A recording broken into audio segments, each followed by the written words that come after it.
দিদি দাদা থাক থাক, ঠিক আছে, পাশে গুরুজন আছে, দেখা যাবে না। কয়েকদিন ধরে ফেসবুক খুললে শুধু এটাই আসছে, এই জিতু আর দিতিপ্রিয়া এদের মধ্যে একটা এআই ঘটিত ভিডিও নিয়ে তোলপাড় চলছে।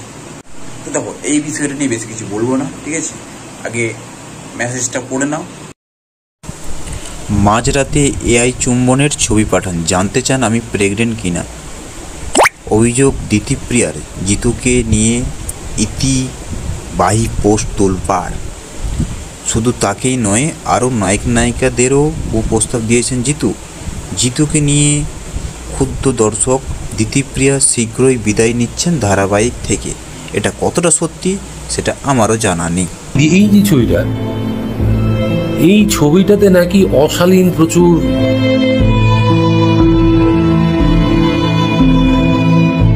আই সোয়ার মাই গড, আমার আজকে দুপুরে লাঞ্চ হবে না। আমি ভাবছি যে আজ পর্যন্ত কাউকে আই লাভ ইউ বলতে পারিনি। আমি তোমাকে ছাড়া চলতে পারছি না।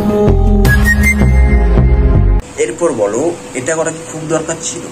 না, মানে এটাতে কি লাভ হলো? কোনো কিছু লাভ হলো না, ঠিক আছে। সোশ্যাল মিডিয়ায় তুলে ধরে নিজেদেরই মান সম্মান গেল।